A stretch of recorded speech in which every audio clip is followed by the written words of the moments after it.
தொகுத்து வழங்குகிறார் தஸ்லிமா காதர்.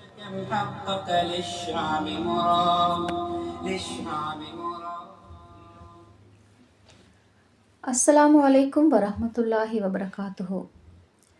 இன்றும் மற்றுமொரு மாதர்களுக்கான விசேட சிறப்பு நிகழ்ச்சியான நதுவத்து நிசா சிறப்பு நிகழ்ச்சியில் உங்களை சந்திப்பதில் மகிழ்ச்சி அடைகிறேன். நேயர்கள் தொடர்ந்தும் இந்த நிகழ்ச்சியோடு இணைந்திருங்கள். நிகழ்ச்சியின் இறுதியில் உங்களுக்கான கேள்வி ஒன்று காத்திருக்கிறது. அந்த கேள்விக்கான சரியான விடையை எழுதி அனுப்பும் நேயர்களுக்கு புத்தக பரிசொன்று காத்திருக்கிறது. இஸ்லாமிய குடும்ப வாழ்க்கையில் சமூகத்தின் அடிப்படை அமலாக கருதுகிறது. ஒரு நல்ல குடும்பமே நல்ல சமுதாயத்தையும் நல்ல தலைமுறையையும் உருவாக்கும். குடும்ப வாழ்க்கை என்பது வெறும் கணவன் மனைவி இணைந்து வாழ்வது மட்டுமல்ல. அது அல்லாஹ்வின் கட்டளைகளை பின்பற்றி அன்பு, கருணை, பொறுமை, நீதி மற்றும் பொறுப்புணர்வுடன் வாழும் ஒரு வணக்கமாகும். இஸ்லாத்தில் திருமணம் ஒரு புனிதமான உடன்படிக்கையாகும். அதன் முக்கிய நோக்கங்கள் அல்லாஹ்வின் திருப்தியை பெறுதலும், ஒழுக்கமான வாழ்க்கையை அமைத்து கொள்ளுதலும், மன அமைதியை பெறுதலும், நல்ல சந்ததியினரை உருவாக்குதலும் ஆகும்.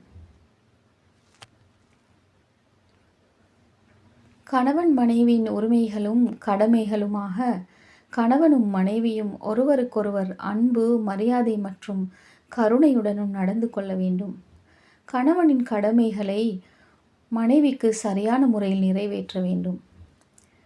மனைவிக்கு உணவு, உடை, இருப்பிடம் போன்ற தேவைகளை வழங்குதல், அன்புடனும் மென்மையுடனும் நடத்துதலும், குடும்பத்தை மார்க்கத்தின் வழியை வழிநடத்துதலும், நீதி மற்றும் பொறுமையுடன் குடும்பத்தை நிர்வகித்தலும்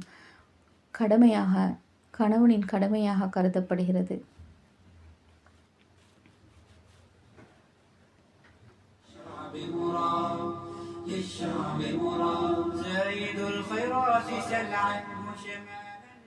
கணவருடன் நல்ல முறையில் நடந்து கொள்ளுதல், குடும்பத்தின் கண்ணியத்தையும் சொத்துகளையும் பாதுகாத்தல், பிள்ளைகளின் வளர்ப்பில் அக்கறை செலுத்துதல், குடும்பத்தில் அமைதியையும் ஒற்றுமையையும் பேணுதல் மனைவியின் கடமைகளாக கருதப்படுகிறது.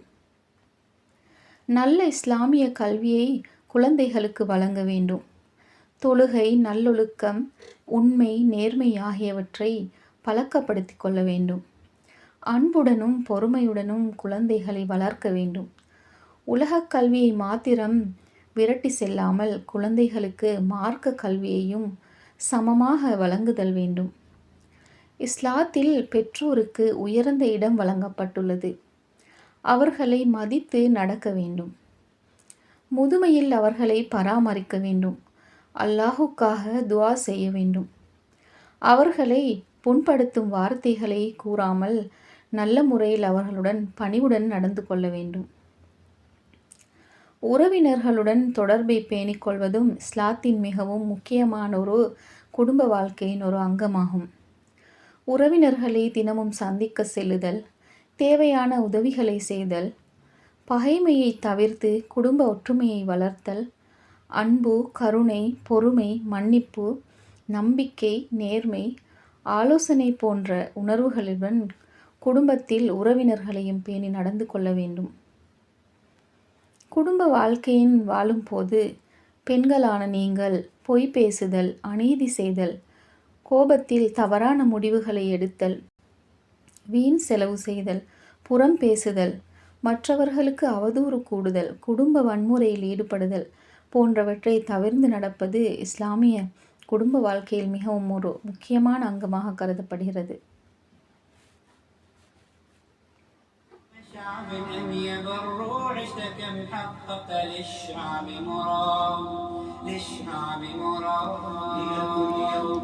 இஸ்லாமிய குடும்ப வாழ்க்கையின் அதிகமான பலன்களை எதிர்பார்த்து நபி ஸல்லல்லாஹு அலைஹி வஸல்லம் அவர்கள் நல்ல முறையில் நடந்து கொள்வதில் மன நிம்மதியும் மகிழ்ச்சியும் உருவாகும் என அருளியுள்ளார்கள்.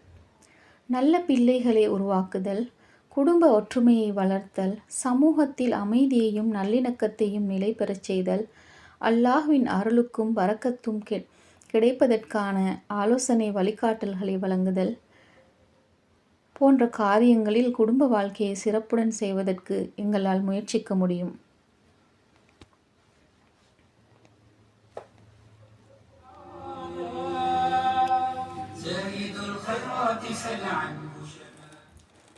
ஆம், அன்பான நேயர்களே, நீங்களும் இந்த நிகழ்ச்சிக்கு உங்களுடைய ஆக்கங்களை எங்களுக்கு வாட்ஸ்அப் இலக்கத்தினூடாக அனுப்பி வைக்கலாம். அனுப்பி வைக்க வேண்டிய வாட்ஸ்அப் இலக்கம் 077 85 46 531 077 85 46 531. இந்த இலக்கத்தினூடாக உங்களுடைய ஆக்கங்களையும் இந்த நிகழ்ச்சி பற்றிய கருத்துக்களையும் நீங்கள் அனுப்பி வைக்கும் பட்சத்தில் அதை எங்கள் நிகழ்ச்சியூடாக ஒளிபரப்பலாம். மற்றும் இந்த நிகழ்ச்சியில் இறுதி வரை இணைந்திருங்கள். உங்களுக்கான கேள்வி ஒன்று காத்திருக்கிறது. அந்த கேள்விக்கான விடையையும் 077 85 46 531 என்ற இலக்கத்திற்கு அனுப்பி வைப்பதன் மூலம் பெறுமதிமிக்க புத்தக பரிசில்களை வெல்லலாம்.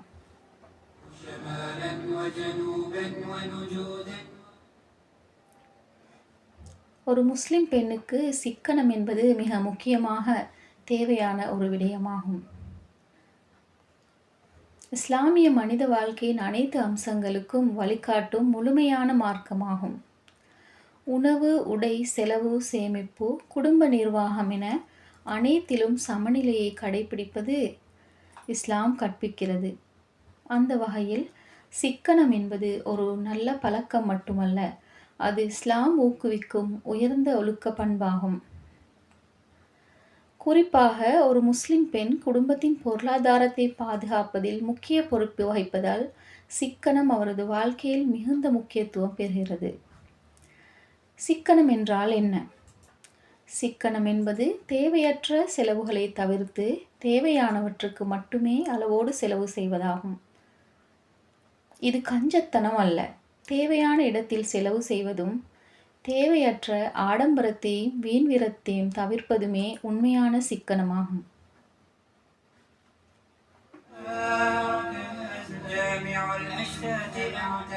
இஸ்லாம் சிக்கனத்தை வலியுறுத்துகிறது. அல்லாஹ் திருக்குர்ஆனில் கூறுகிறான், உண்ணுங்கள், பருகுங்கள், ஆனால் வீண் விரயம் செய்யாதீர்கள். நிச்சயமாக அல்லாஹ் வீண் விரயம் செய்பவர்களை நேசிப்பதில்லை. உண்ணுங்கள், பருகுங்கள், ஆனால் வீண் விரயம் செய்யாதீர்கள். நிச்சயமாக அல்லாஹ் வீண் விரயம் செய்பவர்களை நேசிப்பதில்லை. மேலும் அல்லாஹ் கூறுகிறான், அவர்கள் செலவு செய்யும் போது வீண் விரயம் செய்ய மாட்டார்கள், கஞ்சத்தனமும் செய்ய மாட்டார்கள். இரண்டிற்கும் இடைப்பட்ட நடுநிலையை கடைபிடிப்பார்கள். இந்த வசனங்கள் முஸ்லிம்கள் சமநிலையுடன் செலவு செய்ய வேண்டும் என்பதை தெளிவாக எடுத்து காட்டுகின்றன. குடும்பத்தில் முஸ்லிம் பெண்ணின் பங்கு: ஒரு பெண் வீட்டின் நிர்வாகியாக கருதப்படுகிறாள். குடும்பத்தின் வருமானத்திற்கேற்ற செலவுகளை திட்டமிடுதல், உணவுப் பொருட்களை வீணாக்காமல் பயன்படுத்துதல், குழந்தைகளுக்கு சிக்கன பழக்கத்தை வளர்த்தல், மின்சாரம் மற்றும் தண்ணீர் சிக்கனமாக பயன்படுத்துவது போன்ற அவரது முக்கிய பொறுப்புகளையும் கவனித்து சிக்கனத்தை பேணுவது ஒரு குடும்ப பெண்ணின் கடமையாகும். சிக்கனம் கடைபிடிக்கப்படும் குடும்பத்தில் பொருளாதார நிம்மதி நிலவும். தேவையற்ற கடன்களை தவிர்க்க முடியும். அவசர தேவைகளுக்காக சேமிப்பு உருவாகும்.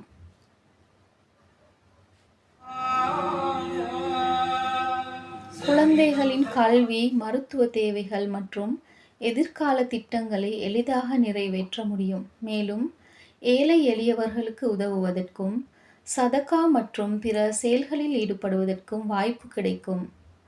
சிக்கனத்தை நடைமுறைப்படுத்தும் வழிகளாக மாதாந்த வரவு செலவு திட்டத்தை தயாரித்து வைத்துக் கொள்ளுதல் ஒரு பெண்ணின் கடமையாகும்.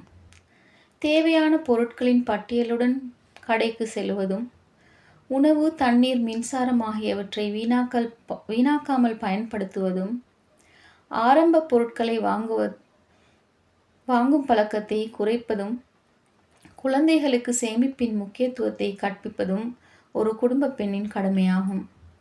வருமானத்தின் ஒரு பகுதியை சேமிப்பிற்கும் ஒரு பகுதியை தான தர்மத்திற்கும் ஒதுக்கி சிக்கனமாக பேணுவது ஒரு குடும்பத்தின் வெற்றிக்கு முக்கிய பங்கை வகிக்கும்.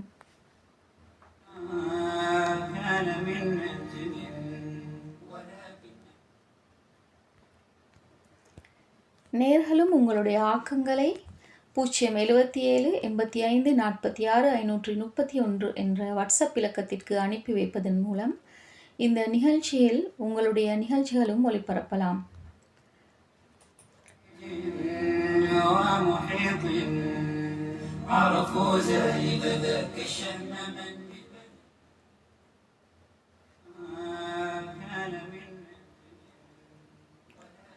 இன்றைய நிகழ்ச்சியில் நேர்களுக்கான கேள்வி, நபி முஹம்மது ஸல்லல்லாஹு அலைஹி வஸல்லம் அவர்களின் ஆண் குழந்தைகள் எத்தனை பேர்? அவர்களின் பெயர்கள் என்ன? நபி முஹம்மது ஸல்லல்லாஹு அலைஹி வஸல்லம் அவர்களின் ஆண் குழந்தைகள் எத்தனை பேர்? அவர்களுடைய பெயர் என்ன? இந்த கேள்விக்கான சரியான விடையை 077 85 46 531 என்ற வாட்ஸ்அப் இலக்கத்திற்கு அனுப்பி வைப்பதன் மூலம் பெறுமதிமிக்க புத்தக பரிசில்களை பெற்றுக்கொள்ளலாம். 077 85 46 531 என்ற வாட்ஸ்அப் இலக்கத்திற்கு அனுப்பி வைப்பதன் மூலம் உங்களுடைய கேள்விக்கான சரியான விடையின் தெரிவு செய்து வெற்றி பெறும் நபருக்கான பெறுமதிமிக்க புத்தக பரிசு அனுப்பி வைக்கப்படும்.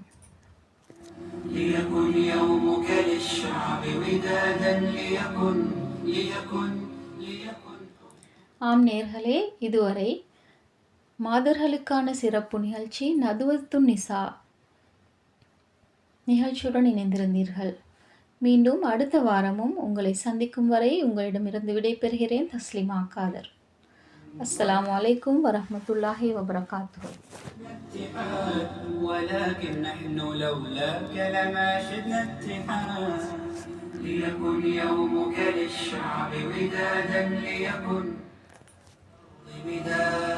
நேர்கள் இதுவரை நதுவத்துன் நிசா மாதருக்கான விசேட நிகழ்ச்சி கேட்டீர்கள். தொகுத்து வழங்கினார் தஸ்லிமா காதர்.